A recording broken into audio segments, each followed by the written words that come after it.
വല്ലാത്തൊരു പ്രതീക്ഷയായിരുന്നു എനിക്ക്. എന്തെങ്കിലും ഒരിക്കൽ അയാളുമായിട്ട് ഞാൻ ആഗ്രഹിച്ച ഒരു ജീവിതം അതുണ്ടാവുമെന്ന് ഞാൻ വിചാരിച്ചു. എല്ലാവരും കൂടെ ആട്ടി ഇറക്കിയില്ലേ? ഇനി താമസിയാതെ എല്ലാവരും കൂടെ ചേർന്ന് ആറ്റുശ്ശേരിയിൽ അറിയിക്കും. അതോടെ ഗതികെട്ട അവസ്ഥയിലാവും പാവം. പിന്നെ എങ്ങോട്ട് പോവാനാ? എന്തെങ്കിലും അബദ്ധം കാണിച്ചു കളഞ്ഞാലോ? ഇല്ലടാ, അങ്ങനെ ഒന്നും പേടിക്കണ്ട. തെറ്റ് ചെയ്യാത്തവരെ മനുഷ്യ ശിക്ഷിക്കുമായിരിക്കും, പക്ഷേ ദൈവം ശിക്ഷിക്കില്ല. മതി മുത്തശ്ശി, മതി. ദൈവത്തെക്കുറിച്ച് രാധിക നിർത്താതെ പറയുമ്പോഴും മുത്തശ്ശി പറയുമ്പോഴും ഒക്കെ അങ്ങനെ ഒരു ശക്തി ഉണ്ടെന്ന് ഞാൻ വിശ്വസിച്ചിരുന്നു. ആ ശക്തിയെ മറികടക്കാനായിട്ട് ആർക്കും സാധിക്കില്ലെന്നൊക്കെ ഞാൻ ഒരുപാട് വിശ്വസിച്ചിരുന്നു. പക്ഷേ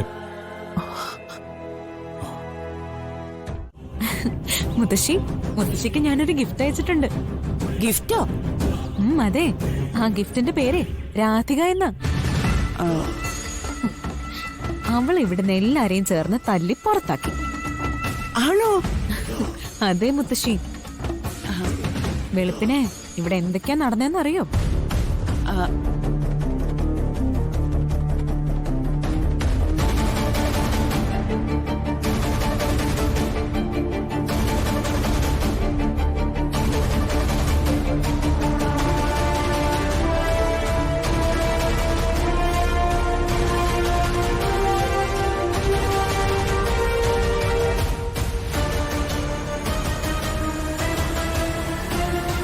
ഓ എന്റെ ദൈവമേ, ഇത്രയൊക്കെ നടന്നോ? അന്ന് മുത്തശ്ശി എന്നോട് പറഞ്ഞില്ലേ, എങ്ങനെയെങ്കിലും അവളുടെ കഴുത്തിൽ നിന്ന് താലി ഊരിയെടുക്കാൻ. ആ ഒരൊറ്റ കാര്യം കൊണ്ടാ മുത്തശ്ശി ഇന്നലെ ഞാൻ രക്ഷപ്പെട്ടത്. അല്ലായിരുന്നെങ്കിൽ ഇവിടെ അച്ഛനും അമ്മയും അവരെ ഒന്നിച്ചു ജീവിക്കാൻ സമ്മതിച്ചാനെ. അതൊന്നും അങ്ങനെ നടക്കത്തില്ലടി മോളെ. പിന്നെ ഇനിയാ നീ ശ്രദ്ധിക്കേണ്ടത്, അവിടെ ഉള്ളവരുടെ മനസ്സിൽ തീ കോരി ഇട്ടുകൊണ്ടേയിരിക്കണം. ഒരു വഴിവെക്കിൽ വെച്ച് കണ്ടാ പോലും ഇനി അവളോട് കണിമംഗലത്തുകാരി ഒരു അക്ഷരം മിണ്ടാൻ പാടില്ല. അതൊക്കെ ഞാൻ ഏറ്റു മുത്തശ്ശി. ഇപ്പൊ എല്ലാവരും എന്റെ പക്ഷത്താ. പിന്നെ വരുണിന്റെയും മുത്തശ്ശിയുടെയും കാര്യം അധികം വൈകാതെ ഇവിടുത്തെ അച്ഛനോട് ഞാനത് പറഞ്ഞു കൊടുക്കും.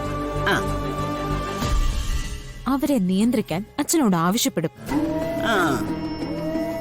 അപ്പൊ അവള് താമസിയാതെ ഇങ്ങോട്ട് എത്തുമല്ലേ? കണിമംഗലത്തുനിന്ന് പടിയിറക്കണമെന്ന് മുത്തശ്ശി എന്നോട് പറഞ്ഞു. അത് ഞാൻ ചെയ്തു. ഇനി മുത്തശ്ശിയുടെ വാക്ക. ആറ്റുവാശ്ശേരിന്ന് അവളെ പടിയിറക്കണം. അത് മുത്തശ്ശി ചെയ്യണം. ആ കാര്യത്തിൽ നിനക്ക് ഒരു സംശയം വേണ്ട മോളെ. നീ ഒരു കാര്യം ചെയ്യും, ആ പത്രത്തിലും മാസികയിലും നിന്റെ സിനിമയെ കുറിച്ച് വന്നിട്ടില്ലേ, അതാരെങ്കിലും വഴി എനിക്കൊന്ന് അയച്ചതാ. ആവശ്യം വരുവടി. യുദ്ധം ചെയ്യാൻ പോകുന്നവരെ ആയുധങ്ങൾ തേച്ചു മിനുക്കി വെക്കാറുള്ളത് കണ്ടിട്ടില്ലേ? പക്ഷെ മുത്തശ്ശി, ഞാൻ സിനിമയിൽ അഭിനയിച്ചത് അച്ഛനറിഞ്ഞ എനിക്കത് പ്രശ്നമാവില്ലേ? അതിനുള്ള പദ്ധതികളൊക്കെ നമ്മൾ നേരത്തെ ചെയ്തു വെച്ചതല്ലേ മോളെ. മോളെ, ആറ്റുവാശ്ശേരിയിൽ നിന്ന് അവള് പടിയിറങ്ങാനുള്ള കാരണവും അതായിരിക്കും. അത് നീ അങ്ങ് ഉറപ്പിച്ചു. എത്രയും പെട്ടെന്ന് അത് എനിക്ക് എത്തിക്കാൻ നോക്ക്.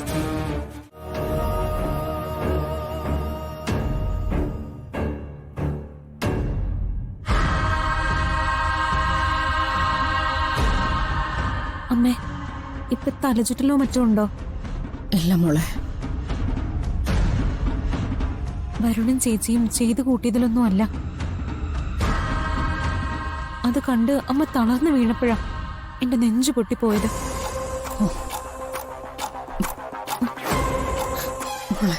അമ്മ വിഷമിക്കല്ലേ.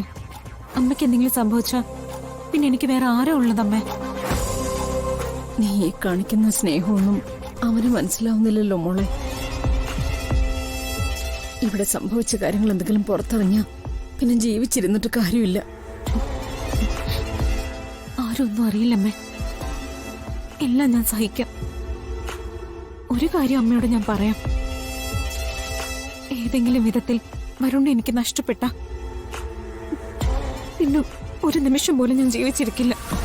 മോളെ, അങ്ങനെ എന്തെങ്കിലും സംഭവിച്ച ഇത്രയും നാൾ ഇവിടെ നിന്നതോർത്ത്, അമ്മ എന്നെ സ്നേഹിച്ചതോർത്ത് അത്രേ ഉള്ളൂ എന്റെ ജീവിതമെന്ന് ഞാൻ സമാധാനിച്ചോളാം. മരിക്കുമ്പോഴും ആ കാര്യം ആലോചിച്ച് ഞാൻ സന്തോഷത്തിലായിരിക്കും. എന്താ മരിക്കുന്ന കാര്യമൊക്കെ നീയായിരിക്കും തുടങ്ങി വെച്ചത് അല്ലേ പത്മിനി? അയ്യോ ഞാനല്ല, എല്ലാം നഷ്ടപ്പെട്ടു നിൽക്കുന്നത് ഇവളല്ലേ. മോളെ, എല്ലാ കാലത്തും ഒരു പ്രതിസന്ധി വരുമ്പോ അതിനൊരു പരിഹാരം അച്ഛന്റെ മനസ്സിൽ ഓടിയെത്താറുണ്ട്. ഇപ്പൊ അച്ഛന്റെ കയ്യിൽ നിന്നോട് പറയാനൊരു പരിഹാരം ഇല്ല. എന്റെ മോൻ ചെയ്യുന്ന തെറ്റിന്റെ പേരില് നിന്നോട് മാപ്പ് ചോദിക്കാം എന്നല്ലാതെ. അയ്യോ അച്ഛ, അങ്ങനെയൊന്നും പറയരുത്. അച്ഛനും അമ്മയും വിഷമിക്കുന്നത് ഒരു കാരണവശാലും എനിക്ക് സഹിക്കില്ല. ഞാനിവിടെ അച്ഛന്റെ അമ്മയുടെ അടുത്ത് നിന്നോളാം, നിങ്ങളെ നോക്കിയും പരിചരിച്ചും ഒക്കെ. അതിനുള്ള അവകാശം എനിക്ക് നിഷേധിക്കാതിരുന്നാ മതി. മോളെ, കണിമംഗലത്ത് വരുണ്ട ഭാര്യയായിട്ട് കടന്നു വന്നത് നീയാ. ഇവിടെ ആരെന്ത് ചിന്തിച്ചാലും ശരി, അച്ഛന്റെ അമ്മയുടെ മനസ്സില് നീ ഞങ്ങളുടെ മകളാ. മോളങ്ങോട്ട് ചെല്ല്.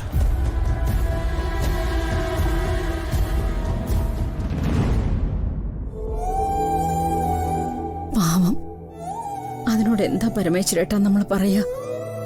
നമ്മളെ ചതിച്ചില്ലേ നമ്മുടെ മോൻ?